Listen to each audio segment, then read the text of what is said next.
The cafeteria fell silent as Jamal Washington stood perfectly still, food splattered across his new white sneakers. Tyler Evans smirked, expecting tears or retreat. Nobody saw what came next. A calm smile crossing Jamal's face as he assumed a stance that made the football captain's smirk vanish instantly. Before we dive into this incredible story, let me know where you're watching from in the comments. If you enjoy stories about standing up against bullying and racial discrimination, hit that like button and subscribe now. Trust me, you won't want to miss what happens next in this shocking confrontation.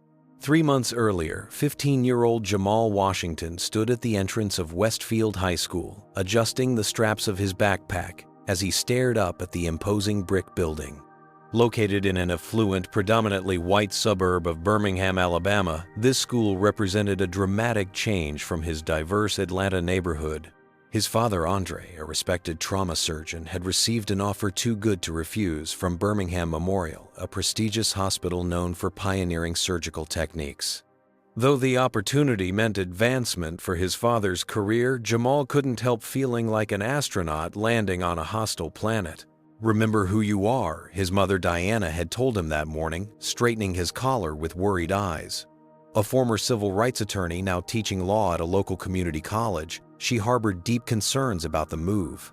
"This area doesn't have the best history with diversity, but you're strong. Smarter than most of them too." What his new classmates couldn't see when they looked at him was his hidden talent.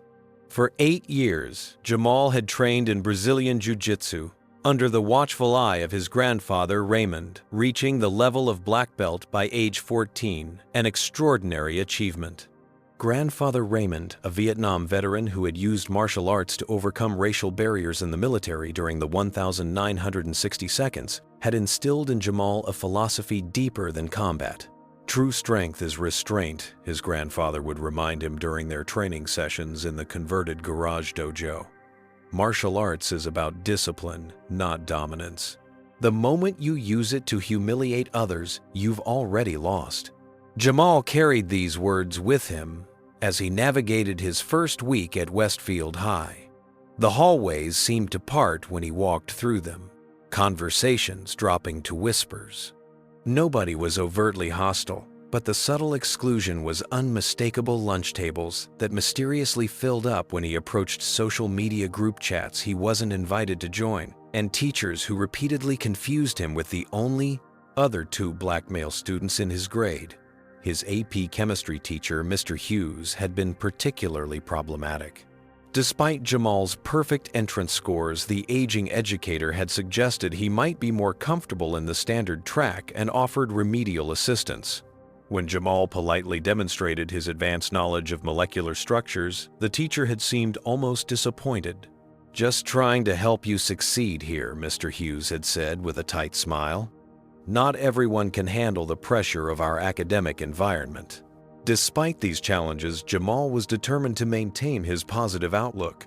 His grandfather's philosophy guided him earn respect through character and intelligence, not through confrontation. This became increasingly difficult as the days passed, with each subtle slight and dismissal testing his resolve. On the 4th day, a spark of hope appeared in the form of Zoe Miller, a confident white girl with vibrant blue-streaked hair who edited the school newspaper.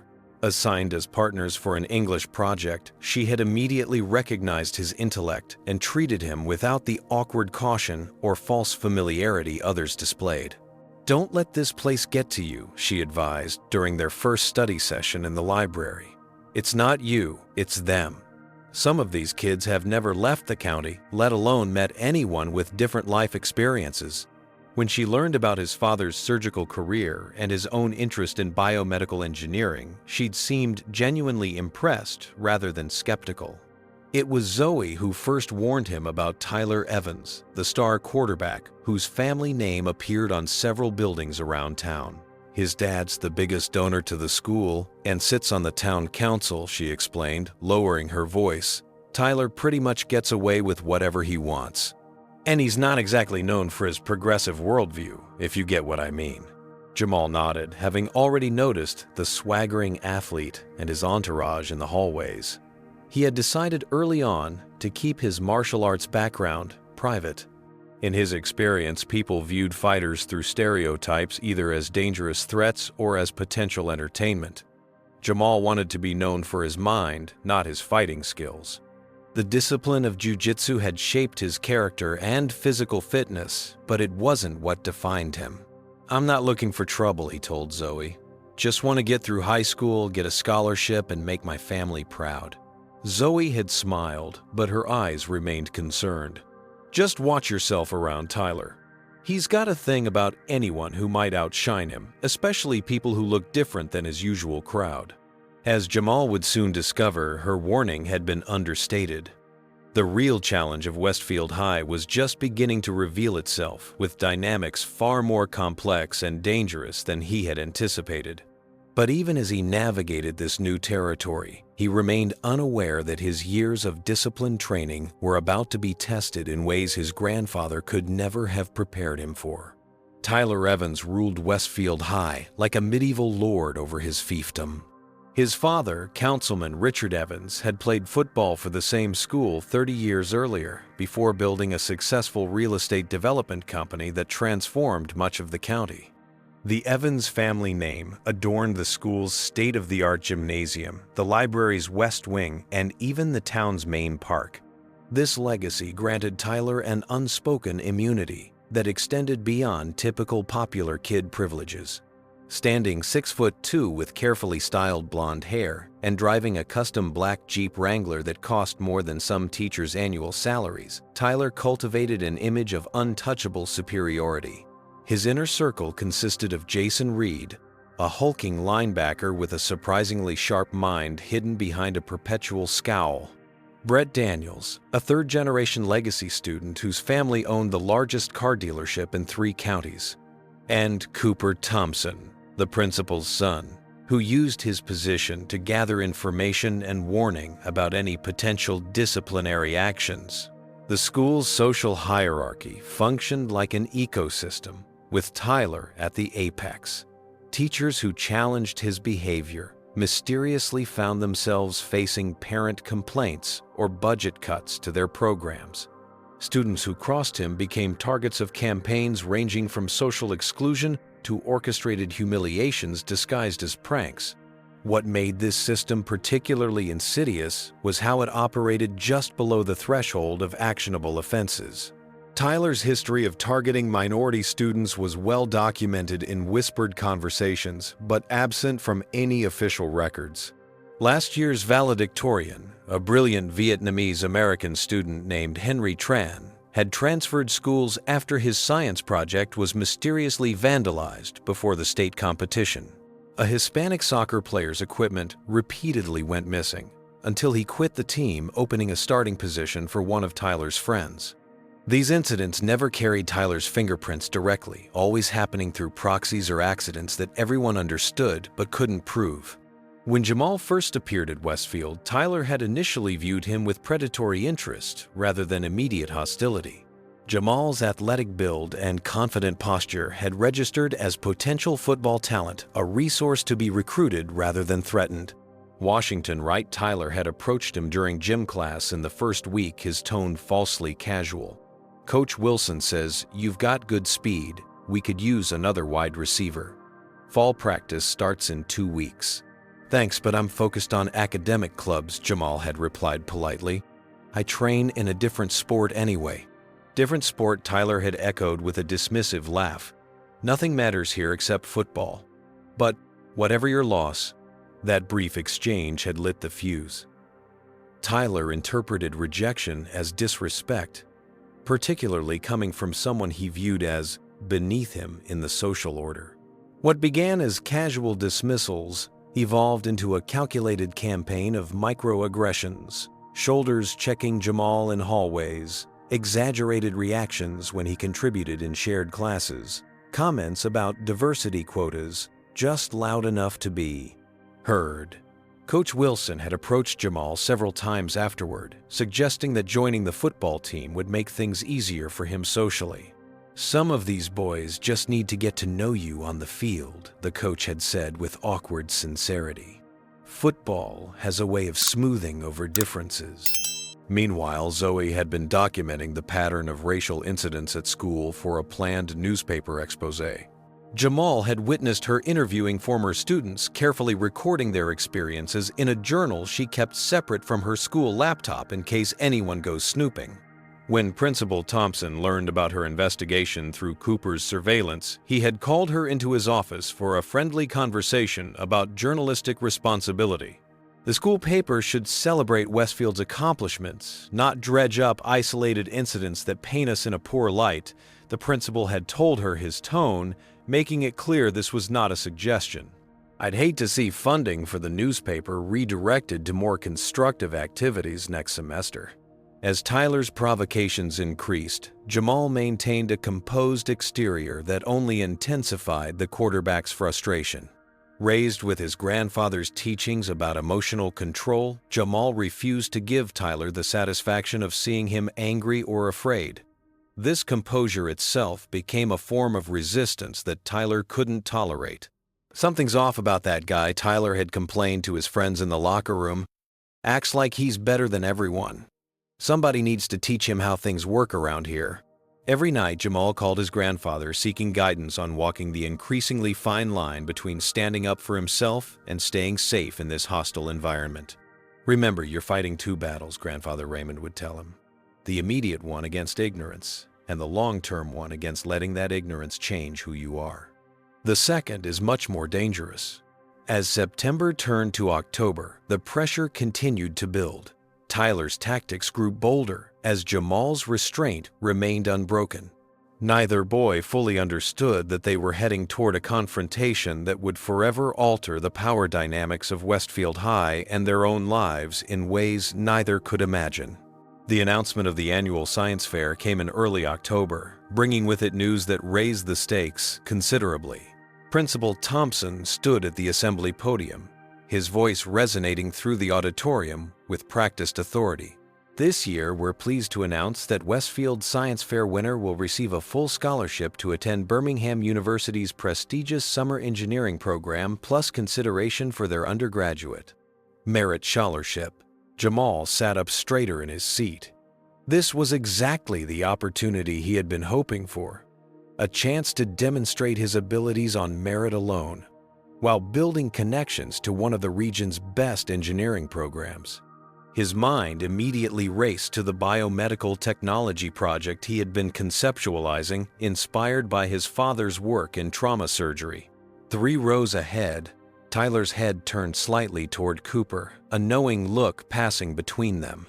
Science had never been Tyler's strength, but opportunities for prestige were never something he allowed others to claim, especially when those others threatened his position at the top of the school's hierarchy.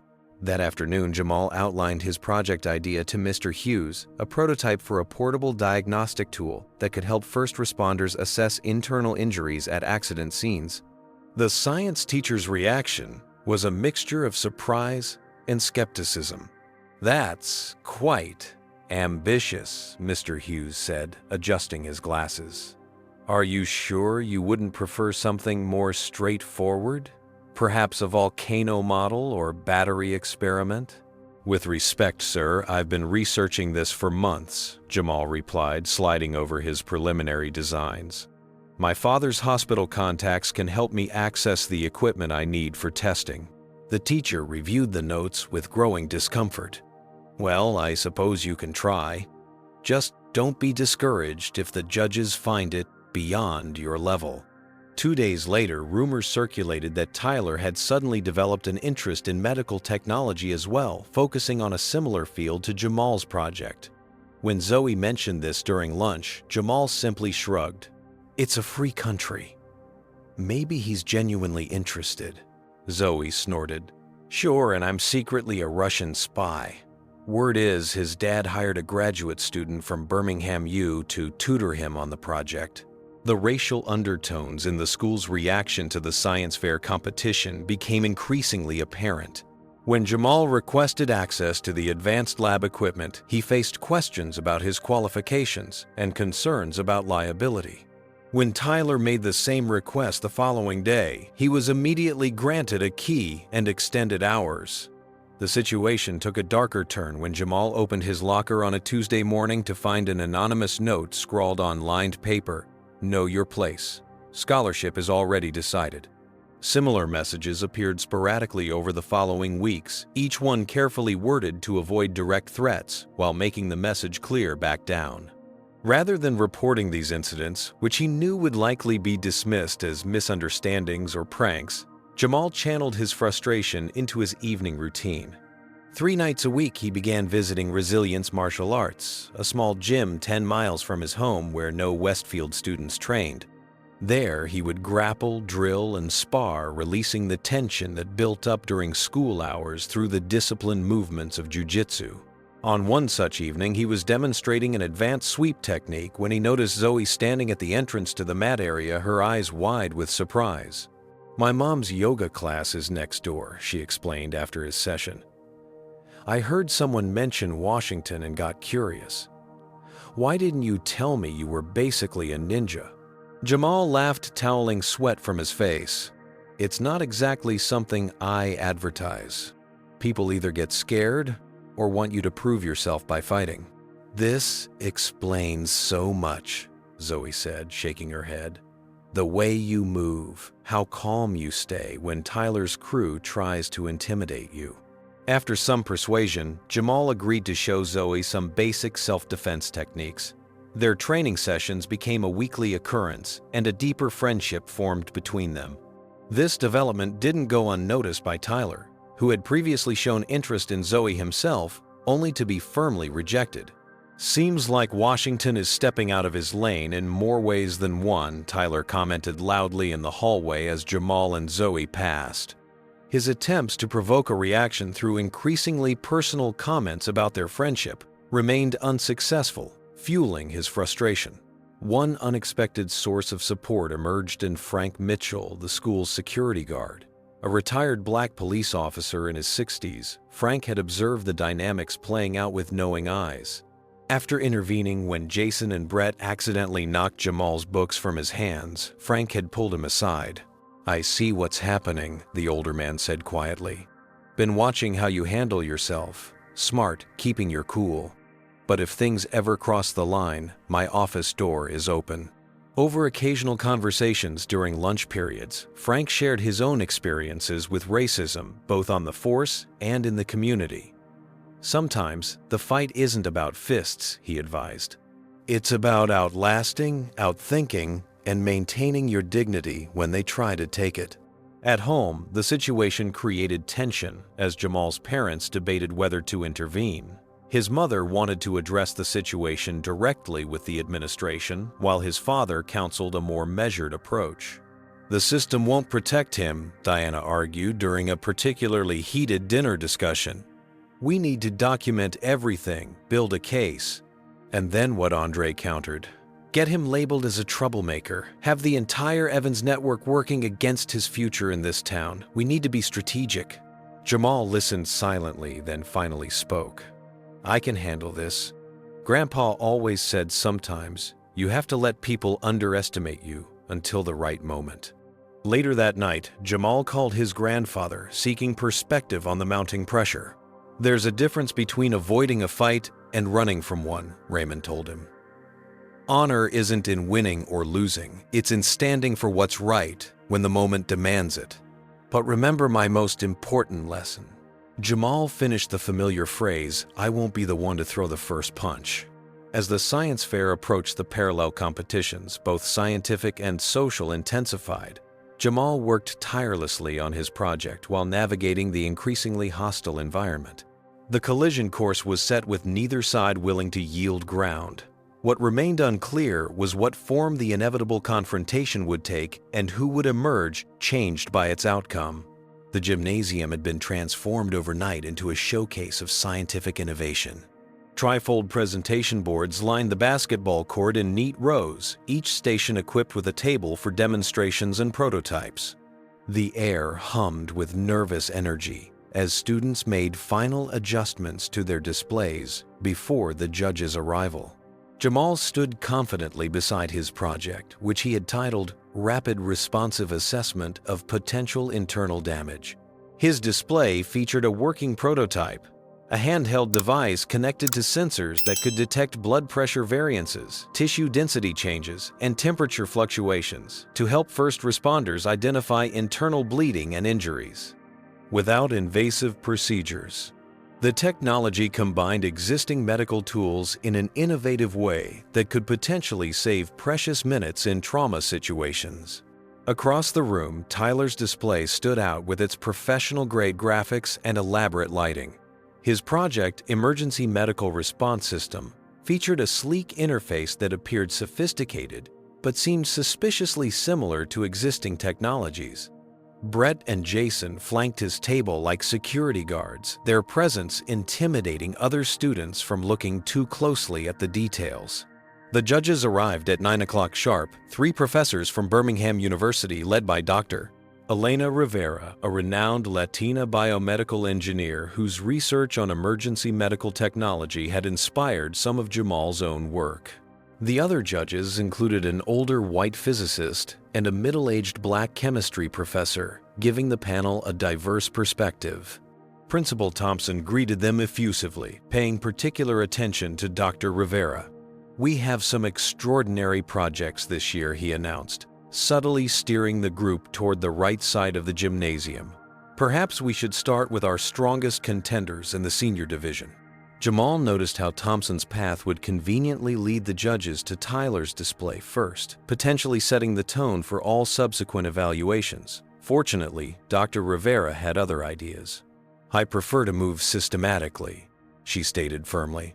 "We'll start from the entrance and proceed row by row to ensure every student receives equal consideration." This approach meant that Jamal's project located in the 3rd row would be evaluated before Tyler's in the 5th.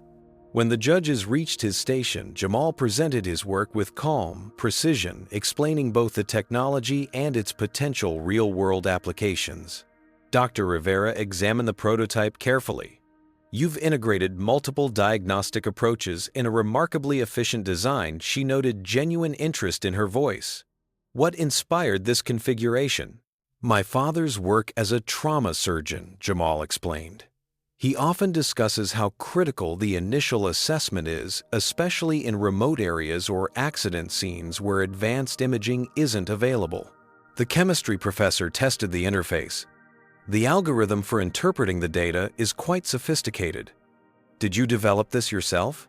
"Yes, sir," Jamal responded. "I studied machine learning independently and adapted existing medical parameters to create a simplified diagnostic framework." As the judges moved on, after 15 engaging minutes, Jamal caught a glimpse of Tyler's darkening expression from across the room. When the panel finally reached Tyler's display, his presentation was polished, but lacked the depth of understanding the judges had probed for at other stations. "And how does your system differentiate between types of internal trauma?" Dr. Rivera asked.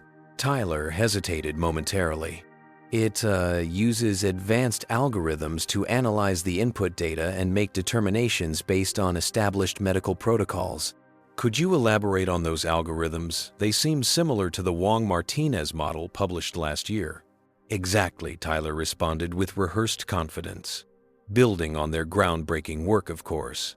As the judges continued around the gymnasium, Tyler approached Jamal's station during a quiet moment, leaning in close enough that only Jamal could hear. "You don't belong here," he whispered, his smile remaining in place for any onlookers. "This scholarship is meant for people who will represent Westfield properly, people like me." Jamal maintained his composure. "The judges will decide based on merit. May the best project win." "Merit," Tyler scoffed quietly. "My father donated the science wing. Do you really think that doesn't matter?" He straightened up and walked away, leaving the threat hanging in the air. The award ceremony began at 3 o'clock, with students and parents filling the gymnasium bleachers. Principal Thompson stood at the podium, holding the envelope containing the judge's decision with theatrical importance.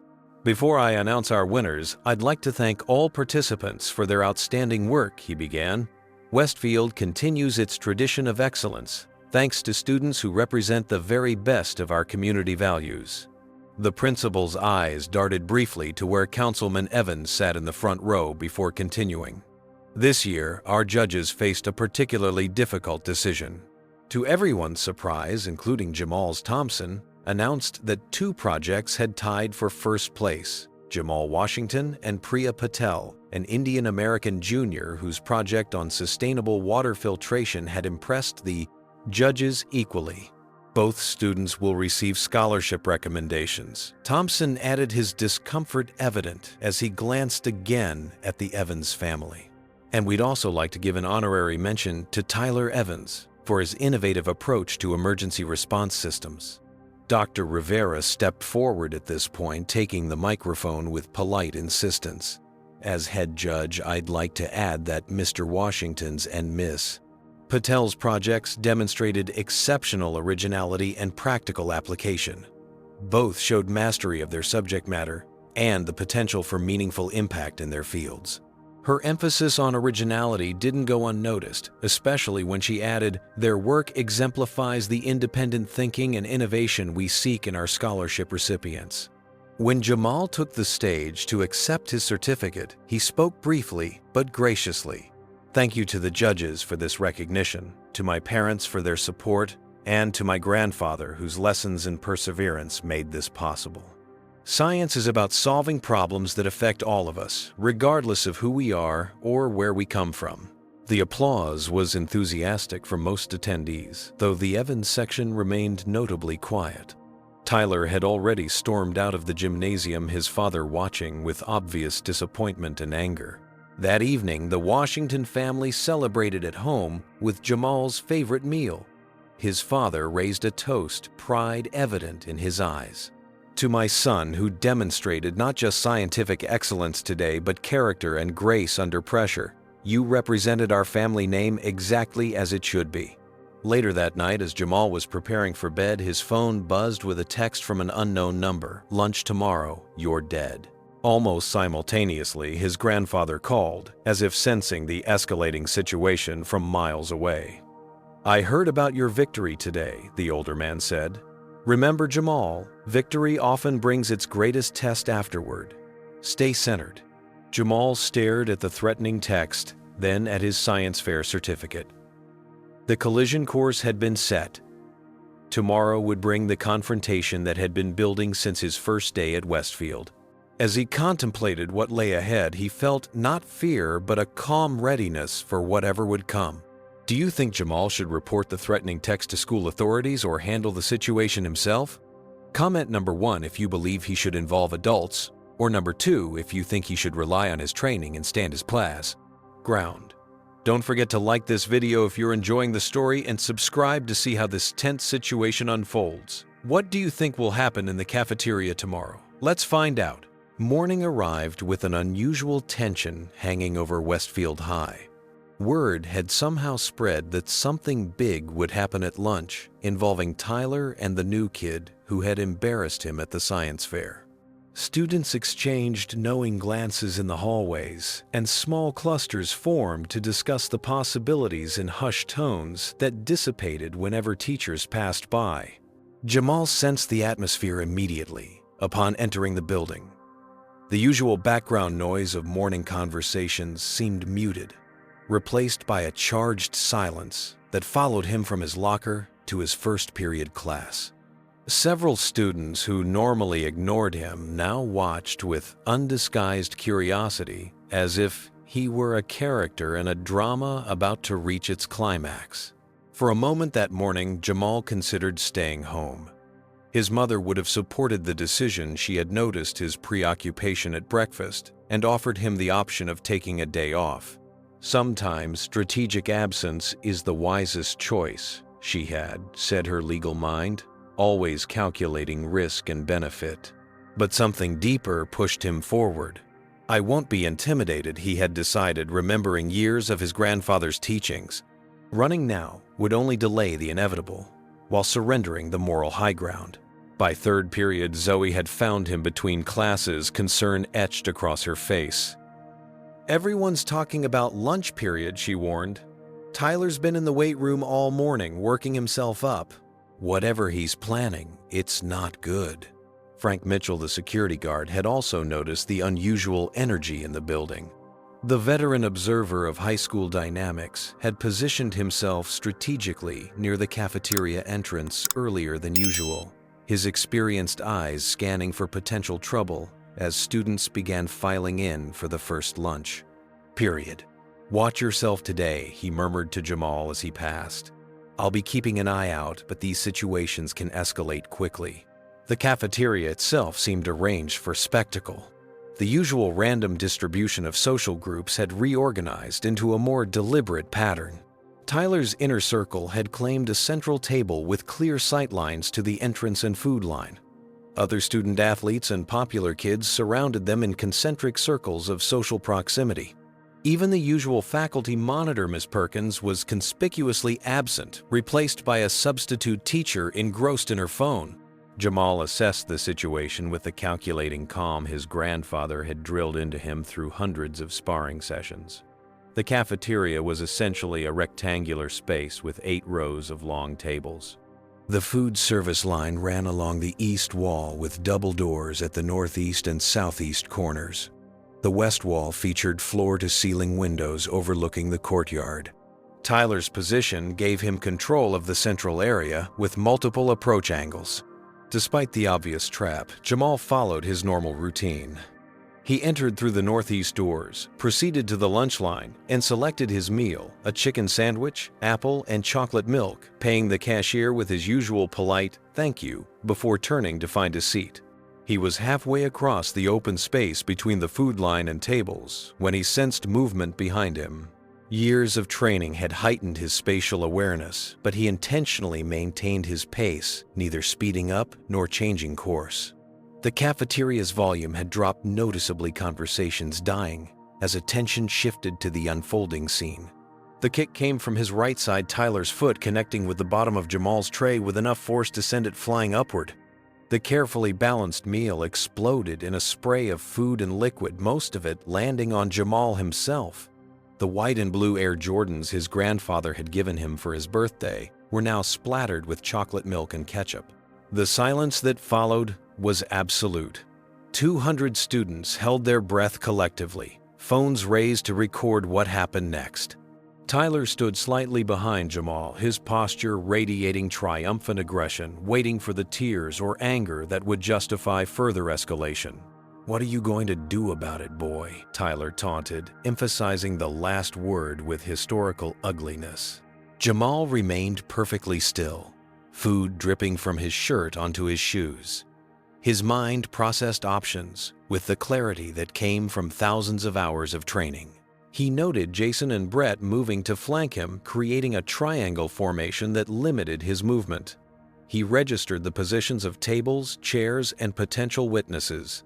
Most importantly, he calculated the precise amount of force that would be necessary versus excessive if things escalated further. Only then, after this split-second analysis, did he allow himself to turn slowly toward Tyler.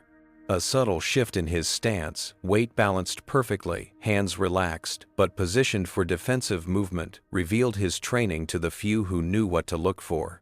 The calm smile that crossed his face seemed to confuse Tyler, whose triumphant expression faltered momentarily. "You should walk away now. Please." Jamal's voice remained quiet, but carried in the silent room. The please wasn't submissive, it was a final opportunity being offered, the kind of mercy only someone confident in their ability can extend. Tyler, misinterpreting Jamal's calm as weakness or fear, stepped forward and shoved his shoulder hard. "Make me." The cafeteria collectively gasped. Tyler's public challenge had shifted the situation into unavoidable confrontation territory. Even Frank Mitchell, now moving quickly toward them from across the room, recognized he wouldn't arrive before the situation escalated. Tyler, emboldened by what he perceived as hesitation, threw a wild right hook aimed at Jamal's face. What happened next would later be described by witnesses as like something from an action movie in slow motion. Jamal's head tilted slightly, allowing Tyler's punch to miss by millimeters. Simultaneously, his right hand came up in a subtle circular motion, catching Tyler's extended arm and using the quarterback's own momentum to pull him off balance. No counterattack followed, just the redirection of energy, that left Tyler stumbling awkwardly to regain his footing. "Don't do this," Jamal warned, still maintaining his defensive posture without aggression. The public stumble ignited Tyler's rage. Embarrassed and now fully committed, he charged forward with another wild swing. This time, Jamal sidestepped entirely, allowing Tyler's momentum to carry him forward while gently guiding his movement, a basic Jiu-Jitsu principle of using an opponent's energy against them. By now, students had formed a circle around them, phones recording every moment. The collective audience had expected to see the new kid humiliated or beaten. Instead, they were witnessing something entirely different, controlled, almost beautiful defensive movement that made the school's star athlete look clumsy and ineffective. As Tyler regained his balance and turned to face Jamal again, his expression had transformed from arrogant confidence to confused rage. Twice now, his attacks had been neutralized without his opponent throwing a single punch.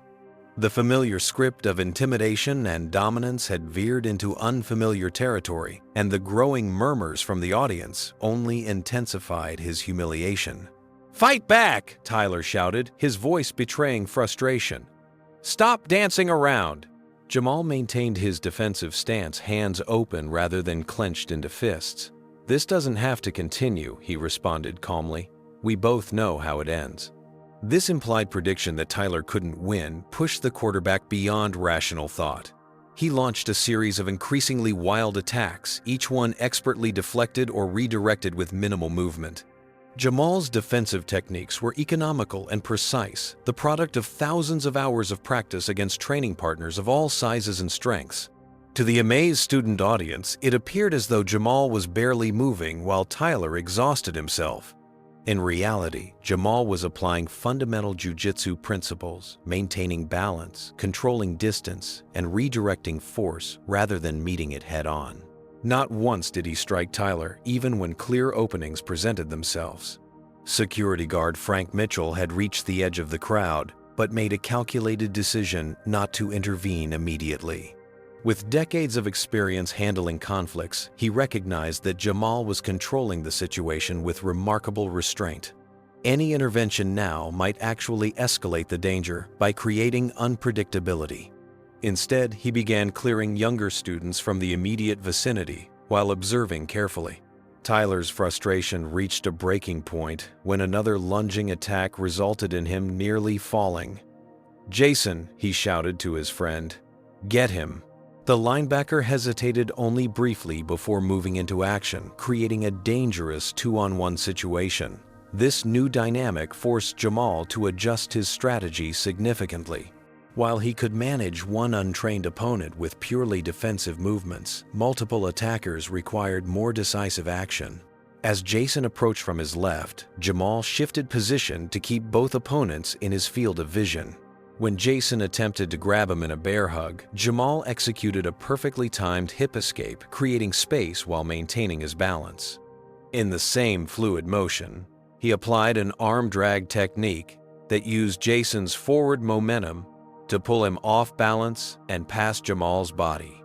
The linebacker stumbled into Tyler momentarily, tangling them both and creating precious seconds for Jamal to reposition. The crowd's reaction shifted from shock to awe as they recognized they were witnessing genuine skill rather than lucky evasion. "He knows what he's doing," someone whispered loudly enough to be heard throughout the cafeteria.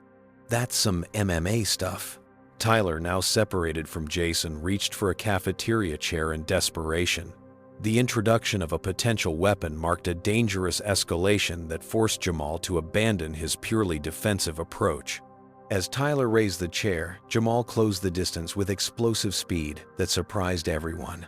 Before the chair could be brought down, Jamal had executed a textbook single-leg takedown, sweeping Tyler's supporting leg while controlling his upper body to ensure he didn't fall dangerously.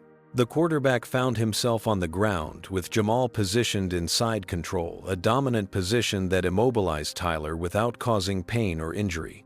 The chair clattered harmlessly to the floor beside them. "Stay down," Jamal advised quietly. "It's over."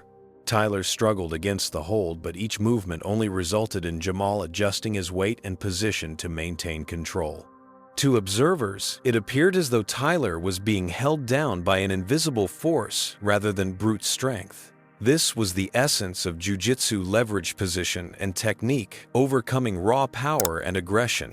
"Get off me," Tyler shouted, his face flushed with equal parts exertion and humiliation. Jamal leaned closer, his voice low enough that only Tyler could hear. "Listen to me carefully. I could have hurt you multiple times, but chose not to. That's not who I am. But this ends today. The threats, the harassment, all of it. We don't have to be friends, but this stops now. Understand?" Before Tyler could respond, Principal Thompson's voice cut through the crowd. "What is going on here?" He pushed through the circle of students, his face contorted with anger that seemed directed entirely at Jamal. "Release him immediately." Jamal maintained the hold for one more second, making eye contact with Tyler to emphasize his message, then smoothly disengaged and stood up, hands raised to show he wasn't being aggressive. Tyler scrambled to his feet, attempting to lunge at Jamal again, only to be restrained by Principal Thompson. "He attacked me!" Tyler shouted, struggling against the principal's grip. "Came at me for no reason!" "That's not true," Zoe pushed forward from the crowd. Tyler kicked his lunch tray and started the whole thing. Everyone saw it. "Multiple videos, sir," another student added, holding up a phone. Tyler definitely started it. Security guard Frank Mitchell stepped forward. "Principal Thompson, I witnessed most of the incident. Mr. Washington defended himself with remarkable restraint. He had numerous opportunities to injure Mr. Evans, but deliberately avoided doing so." The principal's expression revealed his uncomfortable position. The son of his biggest donor had clearly instigated a racially charged attack that had backfired spectacularly. Dozens of videos were already circulating on social media, and multiple witnesses contradicted Tyler's version of events. "Everyone disperse immediately," Thompson ordered. "Mr. Washington, Mr. Evans, my office now." Mitchell escort them. As the crowd reluctantly began to break up, Jamal extended his hand to Tyler in a gesture of reconciliation. "We don't need to continue this." Tyler slapped the hand away, his expression venomous. "This isn't over," he hissed, before stalking toward the exit. Frank Mitchell placed a supportive hand on Jamal's shoulder as they followed the principal. For what it's worth, the security guard said quietly, "That was the most disciplined response to provocation I've seen in 30 years of breaking up fights." Jamal nodded in acknowledgement, his mind already shifting to the next challenge, the administrative aftermath that would test his character in ways physical confrontation never could. As he walked through the cafeteria doors, he caught sight of his food-stained Jordans and couldn't help but think of his grandfather's words, "Sometimes the real fight begins after the physical one ends." Principal Thompson's office felt smaller than usual, with 5 people crowded inside. Jamal sat straight-backed in one chair while Tyler slouched in another, an ice pack pressed to his shoulder. Frank Mitchell stood by the door, his presence seemingly unwelcome by the principal, but necessary for an unbiased account. The atmosphere was tense with unresolved conflict and competing agendas. This kind of violence is absolutely unacceptable at Westfield. Principal Thompson began his stern gaze fixed primarily on Jamal, despite all evidence of who had initiated the confrontation. Regardless of who started it, fighting is grounds for immediate suspension. Before Jamal could respond, the office door opened without a knock. Dr. Andre Washington entered with measured confidence, still wearing surgical scrubs beneath his coat. His commanding presence immediately altered the room's dynamics. "I apologize for arriving in my work clothes," he stated calmly. "I came directly from surgery when I received the call about my son." Principal Thompson's demeanor shifted subtly. "Dr. Washington, thank you for coming so quickly. We were just discussing the serious nature of the physical altercation your son was involved in." "Physical altercation," Dr. Washington repeated with raised eyebrows. "According to the security footage, Mr. Mitchell was kind enough to show me on the way in. What I saw was my son defending himself with remarkable restraint after being assaulted." "Is that not accurate, Mr. Mitchell?" The security guard nodded. "Your son never threw a single punch, sir. He used defensive techniques to neutralize the situation while repeatedly trying to de-escalate verbally. Principal Thompson cleared his throat uncomfortably. Nevertheless, our zero-tolerance policy on fighting. The door burst open again, this time revealing Councilman Richard Evans, his expensive suit and red face, creating an impression of barely contained fury. "What the hell kind of school are you running, Thompson? My son is injured and humiliated while this transfer student walks around without consequence." "Dad, he used some kind of martial arts moves on me," Tyler interjected. "I was just talking to him and he went crazy." Frank Mitchell stepped forward. "Sir, that directly contradicts what the security cameras show, as well as dozens of student videos already circulating online." The mention of videos caused both the principal and Councilman Evans to exchange concerned glances. The public nature of the incident complicated their preferred approach of quiet resolution in Tyler's favor. Perhaps Dr. Washington suggested with practiced diplomacy we should review the evidence together before discussing consequences.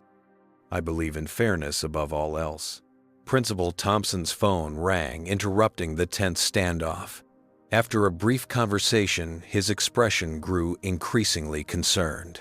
"The superintendent is calling an emergency school board meeting for 5 o'clock today to address this incident. Apparently, several board members have already received video links from parents." This announcement changed the calculus for everyone in the room. What might have been handled through private influence now faced public scrutiny. Councilman Evans pointed an accusatory finger at Jamal. "This isn't over, boy. I'll have you expelled for assaulting my son. I've donated millions to this school, and one scholarship student isn't going to ruin my son's future." His thinly veiled racial undertone hung in the air. Dr. Washington stepped protectively closer to his son. "Councilman Evans, I strongly advise you to reconsider your approach and language. As a surgeon, I can assure you your son has no significant injuries, while my son has endured documented harassment that the school has repeatedly ignored. Should this escalate further, our family has both the resources and resolve to pursue all appropriate legal remedies." The threat of legal action coming from a highly respected doctor, rather than someone who could be easily intimidated, visibly impacted both the councilman and principal. The power dynamics had shifted unexpectedly, creating an impasse where previously Tyler's family had expected easy dominance. By late afternoon, the incident had transformed from a school disciplinary matter into a community flashpoint. Video clips spread rapidly across social media, with comments dividing along predictable lines. Supporters of the Evans family characterized Jamal as a dangerous aggressor who had used excessive force, while others praised his restraint and pointed to the clear evidence of Tyler's instigation. News vans from Birmingham stations parked outside Westfield High, attempting to interview departing students about the cafeteria takedown that had gone viral. Local talk radio buzzed with callers either condemning or defending Jamal's actions, often revealing more about their own biases than the actual incident. Meanwhile, the Washington family returned home to find a disturbing message spray-painted on their garage door, "Go back where you came from." Police officers took photos and reports, but their assurances of investigation carried little confidence. "This isn't random," Diana Washington stated firmly as they gathered in the living room afterward. "It's intimidation because you stood your ground." Jamal sat quietly on the couch, processing the day's events. Maybe I should have just walked away. And then what his father asked. "Endured more harassment tomorrow. Sometimes you have to establish boundaries." He placed a hand on his son's shoulder. "You did so with discipline and control. I couldn't be prouder of how you handled yourself." A knock at the door revealed Grandfather Raymond, who had driven 3 hours from Atlanta after hearing about the incident. His weathered face carried concern but also unmistakable pride as he embraced his grandson. "I saw the video," he said simply. "You honored your training today." As the family discussed next steps, Jamal's phone buzzed constantly with messages of support from unexpected quarters. Zoe sent updates about student reactions, reporting that many were openly questioning Tyler's behavior for the first time. Even more surprising was a text from Jason, Tyler's friend, who had joined the attack. "Sorry about today. Never seen anyone move like that. Respect. The emergency school board meeting began at 5 o'clock in the packed auditorium. Community members filled every seat with clear division between the Evans supporters, primarily wealthy white families from the north side of town, and a more diverse group backing the Washingtons, including several of Dr. Cast, Washington's hospital colleagues. Principal Thompson presented a carefully neutral account of the incident, conspicuously avoiding mention of the racial undertones or history of harassment. When he suggested a 3-day suspension for both students to allow tensions to cool, murmurs of dissatisfaction rumbled through both sides of the audience. Superintendent Garcia, a competent administrator, typically careful to avoid controversy, recognized the inadequacy of this approach.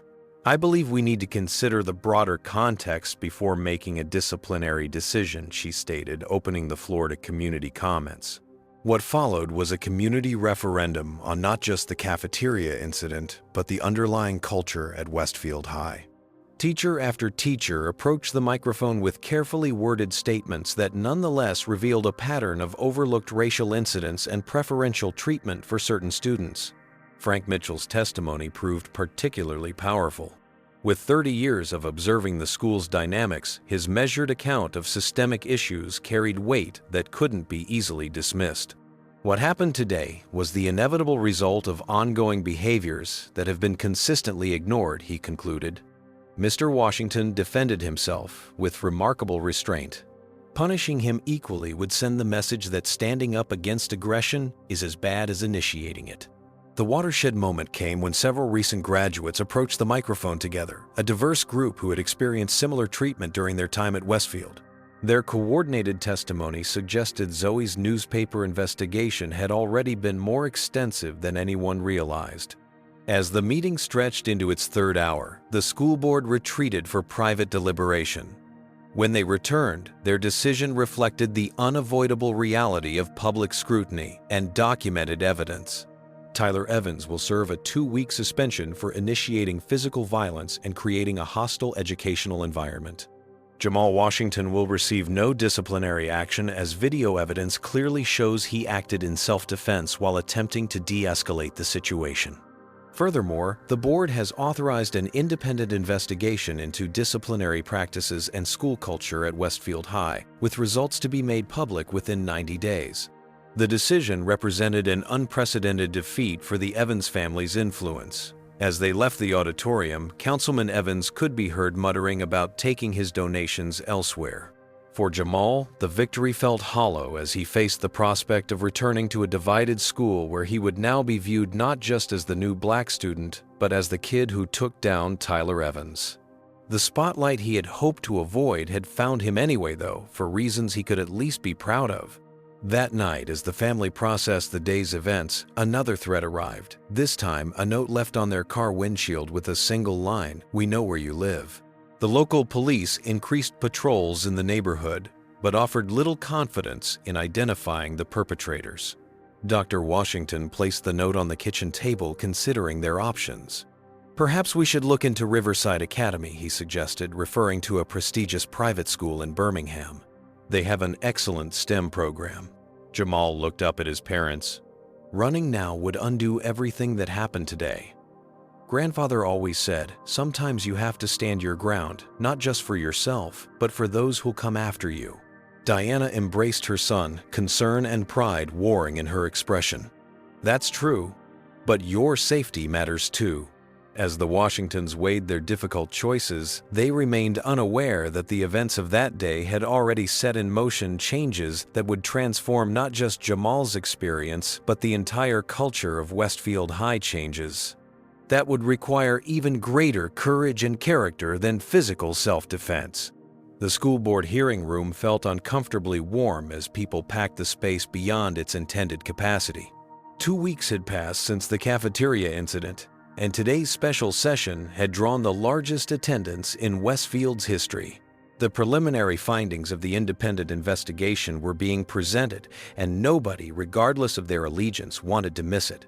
Jamal sat between his parents in the second row, acutely aware of the stares and whispers directed his way. The past fortnight had been a strange limbo of online learning, and uncertain status. While Tyler served his suspension, Jamal had been granted temporary remote learning accommodation for safety concerns following the threatening notes. The arrangement kept him academically engaged, but isolated from the evolving social dynamics at school. Superintendent Garcia called the meeting to order precisely at 6 o'clock, her usual political smile replaced by grave professionalism. Tonight, we hear preliminary findings from Dr. Marcus Williams of the Educational Equity Institute regarding disciplinary patterns and school culture at Westfield High. Dr. Williams, a distinguished Black education researcher with decades of experience investigating school climate issues, approached the podium with a thick binder of documentation. After reviewing 2 years of disciplinary records, conducting confidential interviews with staff and students, and analyzing demographic data, he began. We've identified statistically significant disparities that cannot be explained by chance alone. The presentation that followed methodically dismantled Westfield's carefully maintained reputation. Minority students received disproportionately severe punishments for identical infractions. Certain family names rarely appeared in disciplinary records despite well-documented incidents. Anonymous surveys revealed a pervasive culture of silence, where students and teachers alike feared repercussions for reporting problems. Throughout the presentation, Jamal noticed Principal Thompson's complexion progressing from flush to ashen. Several board members appeared genuinely shocked by the data, while others seemed unsurprised but uncomfortable having it publicly aired. The most damning evidence came from a secured email server recovery, showing systematic burial of incident reports involving certain students, including extensive documentation of Tyler's previous unreported behaviors. This technical evidence proved impossible to dismiss as perception or bias. Dr. Williams concluded with measured professionalism. These patterns reflect systemic failures rather than individual malice. Addressing them requires institutional courage and commitment to equitable practices. As the findings were opened for public comment, an unexpected figure approached the microphone, Tyler Evans himself. His appearance caused a ripple of whispers through the audience. He looked markedly different from the swaggering athlete of 2 weeks earlier, his posture less commanding, his expression troubled. I wasn't planning to speak, he began haltingly. But after hearing all this, he paused, seeming to struggle with his prepared statement. What followed stunned the room into complete silence. Everything they found is true, Tyler admitted, his voice gaining strength through his confession. I've been allowed to get away with things no other student would. And I've targeted people, especially minorities, because I knew nothing would happen to me. Councilman Evans half rose from his seat, his face contorted with anger, but Tyler raised a hand to stop his father's intervention. No, Dad. For once, let me finish. The unexpected assertion of independence against his domineering father drew surprised murmurs. Tyler turned partially toward where Jamal sat. What happened in the cafeteria wasn't about the science fair. Not really. It was because Washington has everything I don't, parents who are proud of him for who he is, not what he achieves. Real talent, not paid tutors. Real discipline, not bought privileges. The raw honesty of this admission visibly shocked the audience. Tyler continued, his voice cracking slightly. Since getting suspended, I've seen my dad's solution to everything. Throw money at it, threaten people, cover it up. But that's not fixing anything. It's just making me weaker. He paused, seeming to gather his courage. I've spent my whole life terrified of disappointing him, so I became exactly what he wanted.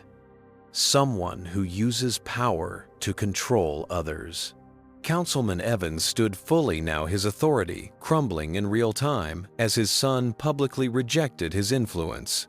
That's enough, Tyler. We're leaving. No, we're not, Tyler responded with newfound resolve. I'm tired of running from consequences.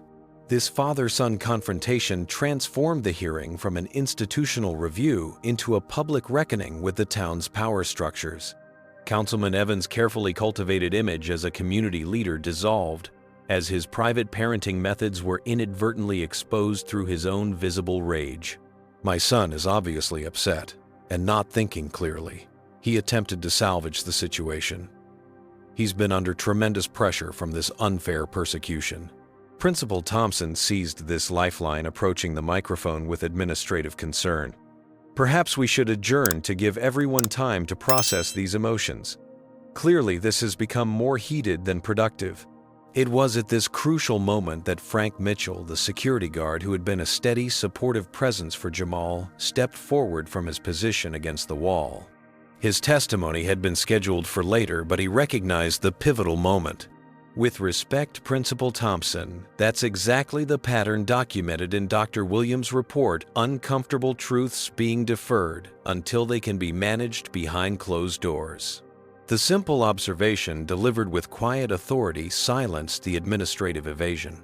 Mitchell continued with the calm confidence of someone who had observed these dynamics for decades. I've worked security at Westfield for 30 years. I've seen 5 principals, dozens of teachers, and thousands of students come and go.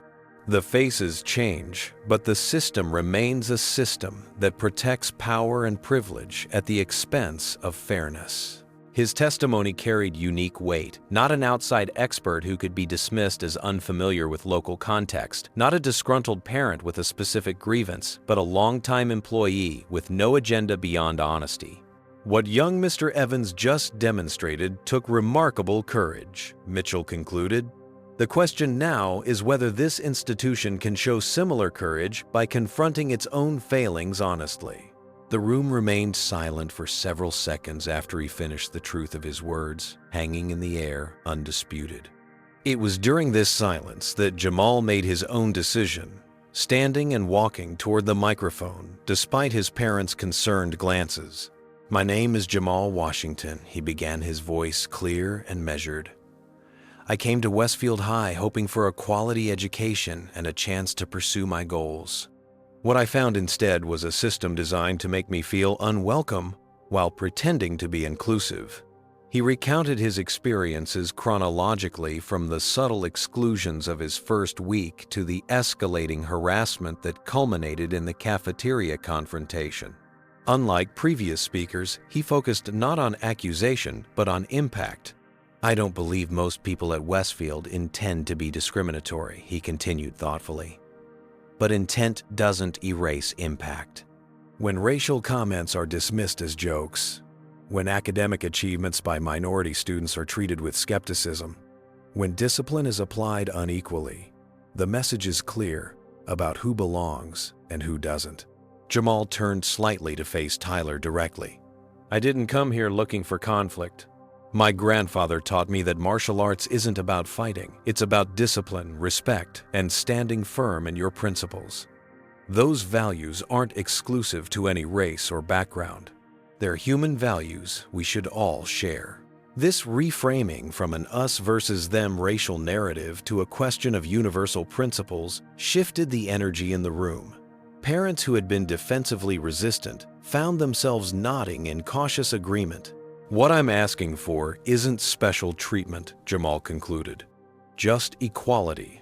Not lowered expectations, but the same high standards applied to everyone. Not forced friendship, but basic respect.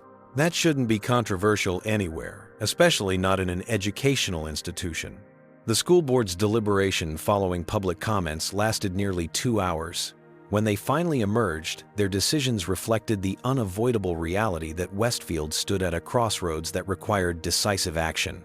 Principal Thompson would be placed on administrative leave, pending further investigation of his role in suppressing incident reports. Dr. Vanessa Harris, a respected Black educator with experience in school climate improvement, would serve as acting principal. A comprehensive review of disciplinary procedures would be implemented immediately, with transparent reporting of outcomes by demographic categories. Mandatory diversity and inclusion training would be required for all staff, with curriculum revisions to follow. And perhaps most significantly, a new student-faculty committee on school climate would be formed to provide ongoing feedback and accountability, with Jamal Washington invited as one of its inaugural student members. As the meeting concluded, Jamal found himself face-to-face with Tyler in the crowded hallway. The awkward moment stretched between them, until Tyler finally spoke. "I meant what I said in there," he offered quietly. "I'm sorry. Not just for the cafeteria, but for everything before that, too." Jamal studied him carefully, seeing genuine regret in the other boy's expression. "Apology accepted," he replied simply. "What matters is what happens next." Tyler nodded, understanding that trust would require more than words. "Yeah, I've got a lot to figure out." As the Washingtons drove home that night, Grandfather Raymond, who had attended the hearing in silent support, finally spoke. "There's an old saying in martial arts. The greatest victory is transforming an enemy into a friend." Jamal gazed out the window at the passing streets of what had been a hostile environment but might yet become something different. "I'm not sure we're friends," he replied thoughtfully. "But maybe we're not enemies anymore either." His grandfather smiled. That's how transformation begins.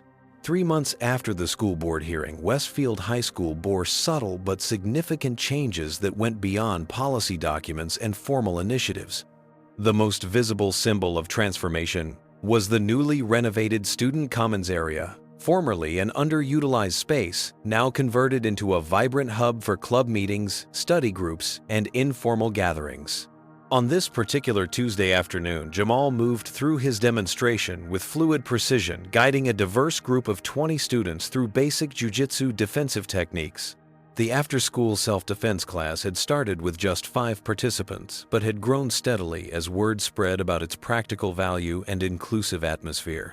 "Remember, the core principle isn't about fighting, it's about control," Jamal explained as students practiced in pairs on blue training mats. "You're not trying to hurt your opponent. You're neutralizing the threat while minimizing harm." At the edge of the mats, Grandfather Raymond observed with quiet pride. His weekly visits to co-teach the class had become a highlight for students who appreciated his blend of technical instruction and philosophical wisdom. The 70-year-old moved with surprising agility as he adjusted a student's stance, demonstrating how small corrections could drastically improve effectiveness. Among the practicing pairs, one partnership drew curious glances from newer students still unfamiliar with the school's recent history. Tyler Evans, dressed in a standard white gi, worked diligently with a freshman named David Chen, carefully demonstrating a proper breakfall technique. The former quarterback's presence in the class had initially created tension, but over weeks of consistent attendance and genuine effort, he had gradually earned a measure of acceptance. The journey toward this unlikely scenario had begun in counseling sessions that Councilman Evans had reluctantly arranged for his son following the public revelation of their family dynamics. What started as damage control evolved into something more meaningful as Tyler confronted patterns of behavior instilled since childhood. "Better," Jamal commented as he passed Tyler's group. "Remember to keep your center of gravity low during the demonstration." Tyler nodded with the attentiveness of someone genuinely invested in improvement. The hierarchy here differed dramatically from his previous world. Respect was earned through dedication and skill rather than intimidation or social status. Starting as a beginner in something physical after years of being celebrated as a natural athlete had been humbling in ways he needed. When class concluded, students bowed respectfully before dispersing to various after-school activities. Tyler approached Jamal as he gathered equipment. "I had an idea for the community project," he said, referencing their shared assignment for the school climate committee. "What if we expanded this into an anti-bullying program for the middle schools? Teach younger kids the discipline aspect along with basic self-defense." Jamal considered this thoughtfully. "Could work. We'd need to be careful about the messaging focus on empowerment rather than fighting back." "Exactly," Tyler agreed. "Like what your grandfather always says about using knowledge to avoid conflicts rather than win them." This collaborative exchange would have been unimaginable months earlier. Their partnership had evolved gradually, beginning with tentative cooperation on the school climate committee and developing through shared responsibility for the community project addressing youth violence. Acting Principal Dr. Harris had deliberately paired them, recognizing the symbolic power of their visible cooperation. Sometimes the most effective change comes through unexpected alliances, she had explained when proposing the arrangement. Her intuition had proven correct, as their initial awkwardness evolved into cautious, mutual respect. Across campus in the journalism room, Zoe Miller made final edits to her award-winning investigative series, Systemic Exposing Institutional Bias in Education. Her documentation of Westfield's transformation had earned recognition from national educational organizations and led to a district-wide policy review. "The real story isn't about villains and heroes," she explained to a junior reporter shadowing her work. "It's about systems that enable certain behaviors while punishing others, and what happens when those systems are finally exposed to sunlight." Her articles had carefully avoided sensationalizing the cafeteria incident while thoroughly examining the conditions that made it possible. This nuanced approach earned respect even from those initially resistant to change, contributing to a fragile but growing consensus that Westfield could become a model rather than a cautionary tale. In the administrative wing, Frank Mitchell settled into his new role as Director of School Safety, a position created to replace the traditional security guard concept with a more holistic approach to student well-being.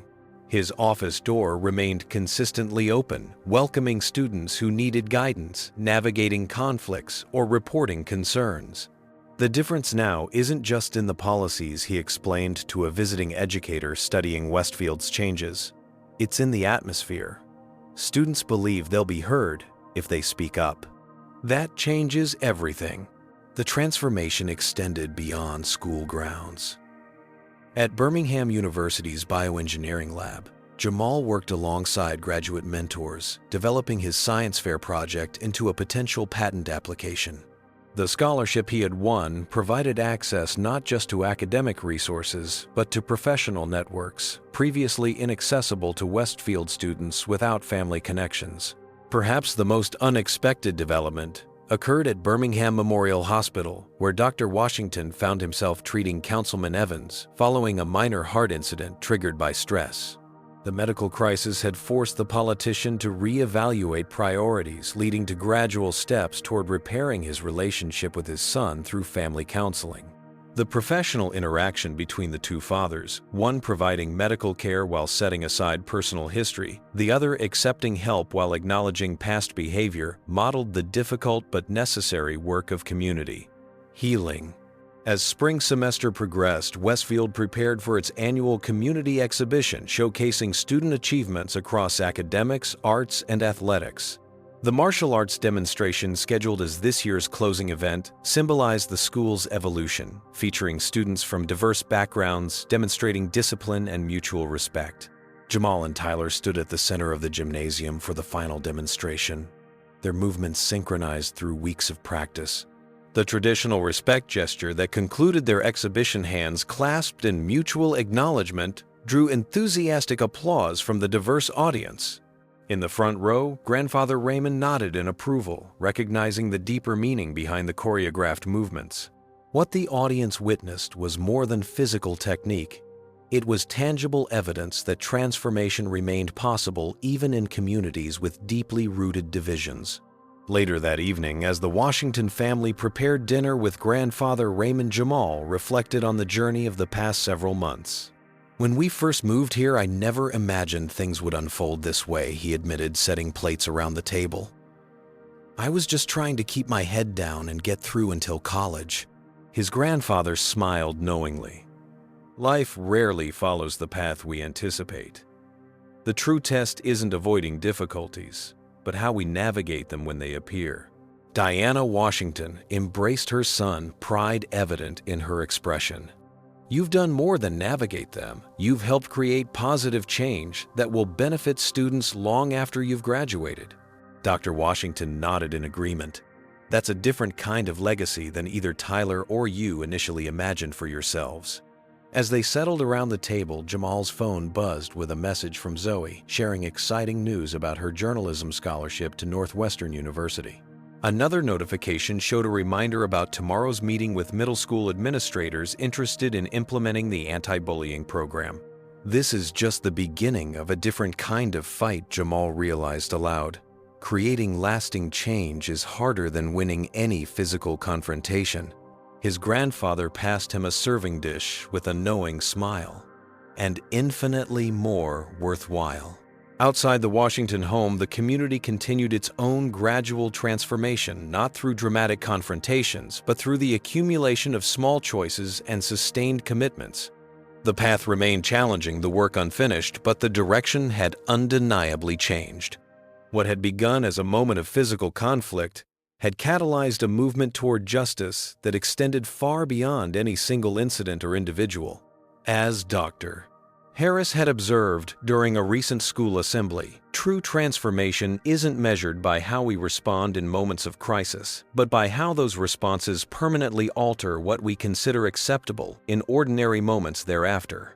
For Jamal Tyler and the wider Westfield community, this wisdom would guide their continuing journey toward a more equitable future, one relationship, one policy, and one day at a time. What do you think is the most important lesson from Jamal and Tyler's story? Has someone in your life ever shown similar courage in standing up against discrimination or bullying? Comment below and share your thoughts. If this story resonated with you, please like, subscribe, and share it with someone who might need to hear this message today. Remember, true strength is shown not in dominating others, but in having the discipline to stand firm in your principles while offering others the chance to grow and change. Thank you for joining me for this powerful story of transformation. Jamal's journey teaches us that true strength comes not from physical power, but from moral courage and self-discipline. When faced with discrimination, he remained true to his grandfather's teachings. Restraint is the highest form of strength. The story shows how systemic racism operates through subtle exclusions, double standards, and unchallenged traditions that privilege some while marginalizing others. Real change requires both individual courage and institutional accountability. Tyler's transformation demonstrates that even those who perpetuate harmful behaviors can grow when forced to confront their actions and underlying insecurities. The power of allyship appears through characters like Zoe Frank and Dr. Rivera, who use their positions to support justice. Most importantly, the story reveals that confronting discrimination isn't about winning fights, but creating environments where everyone can thrive with dignity. As grandfather Raymond wisely noted, the greatest victory is transforming an enemy into a friend, showing that reconciliation, though difficult, offers the most sustainable path forward for divided communities. What moment in this story resonated most deeply with you? Was it Jamal's restraint in the cafeteria, Tyler's unexpected confession, or perhaps the community finally confronting its uncomfortable truths? Share your thoughts in the comments below. If you've ever witnessed or experienced discrimination, how did you respond? Your stories matter and might give someone else the courage they need today. Don't forget to like this video if you believe in standing up against racism, and subscribe for more powerful stories that challenge us to create more just communities. Share this with someone who needs to hear that change is possible even in the most entrenched systems. Thank you for joining me on this journey. Remember that each small stand for justice creates ripples that can transform entire communities.